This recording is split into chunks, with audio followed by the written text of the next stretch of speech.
Welcome to the Art of Dress. This is the third style profile in the series, and this one is the style profile of the Elaborate Romantic. The Elaborate Romantic is the first of the ornament styles, and it's also at the extreme end of the ornament styles, meaning it has the most ornament of any of them, or can have, let's put it that way.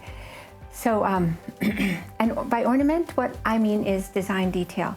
But of course, within the detail of the style, there are many ways to get it, and that's one of the things I'd like to show you.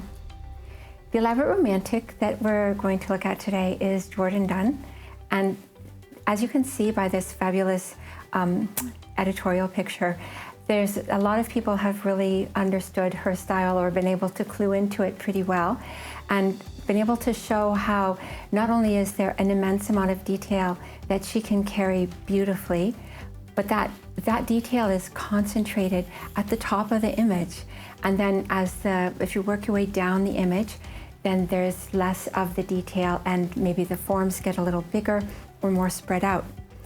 So what I'm saying is that this is actually showing the inspiration of time.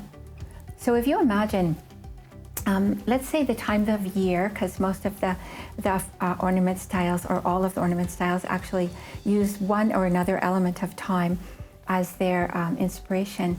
But in this case, it's the passage of the entire year, with the activity being most pronounced early on in the year, and then as you get into, there's less growth taking place, there's less heat from the sun as the summer ends, the fall, things start to die off and taper down and then trail away in the winter. And that's really an expression of the Elaborate Romantic's inspiration as well. So one of the really interesting things about the Elaborate Romantic is that it's one of the two styles that has an uninterrupted line, and it's a long curved line. In this case, the long curved line is it follows the body pretty much, and also there is a focal point at the top of the form, which is to say at the throat.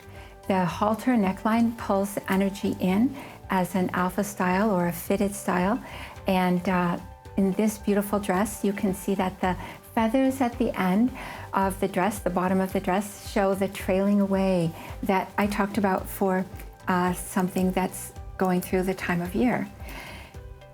This gorgeous black lace shows the way that the ornament is clustered at the bodice, and then as you go down her leg, you can see that the ornament becomes less prevalent and obvious, or less concentrated.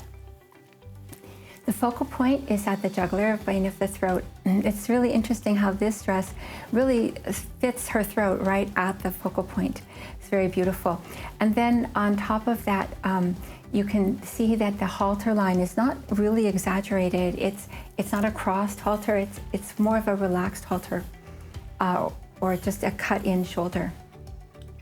You can start to see some of the elements of the fabric here. It's very lightweight, and it has some shine, it has some print, it has softness, but it also is best when it has a sort of a very fluid drape, and it doesn't hold its shape stiffly, which is not to say that you cannot work with other possibilities, but this is when you're really expressing the archetype. Often the design has some kind of center point because that brings the emphasis into the center of the body, which is really what happens to all the fitted or alpha styles.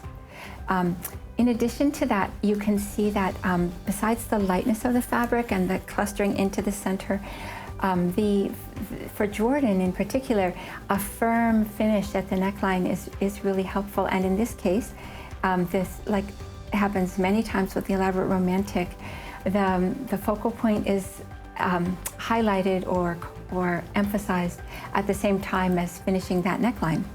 So that's very helpful. A lot of detail can be carried.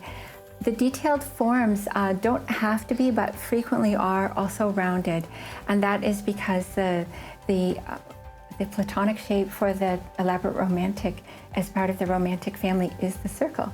So that works very well. But you can see that the detail can be carried very effectively down the body. When you don't have everything you want. Like for example, in this one, you can see that the sleeve is not fitted, which is normally any alpha style you would have a fitted sleeve. But because of the concentration of ornament above the body, and because of the quantity of ornament, and then the monochromatic color scheme carries the day, and so the outfit really does still fit in to the elaborate romantic. I mentioned the monochromatic color scheme. The monochromatic color scheme is helpful not only for power, but you can see that it really highlights the long, uninterrupted line which follows the body, and that means that the pant leg at its best is a curved taper that comes in at the ankle. And then that unobstructed line, as well as the unobstructed color, is perfect for styling when in fact the design is, or the detailing is not included in the fabric, as you see here, and a big use of circles again, and really very effective, but on the palette, so to speak, of the monochromatic color scheme.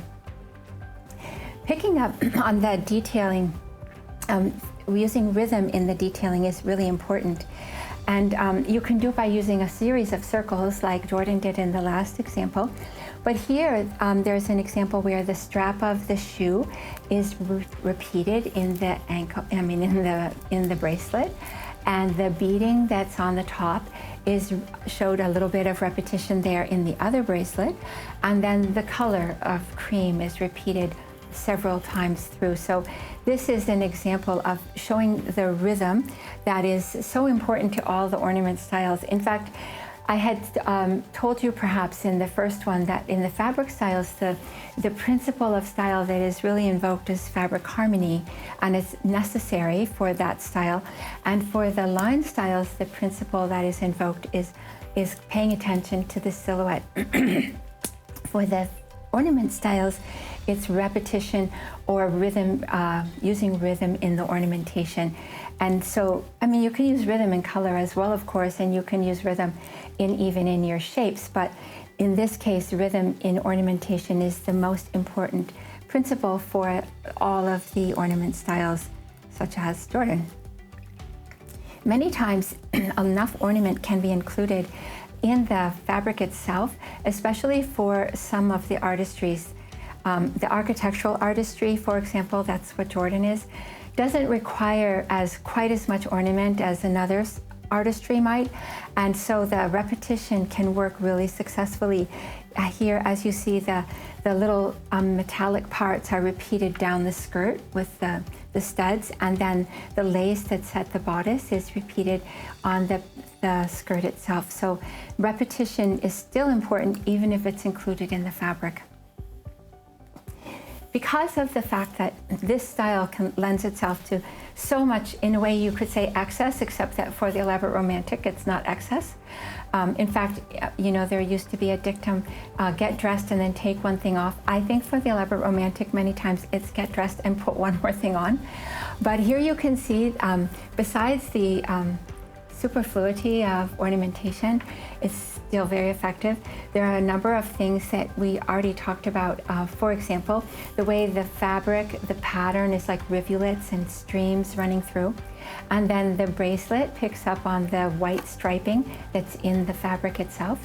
And then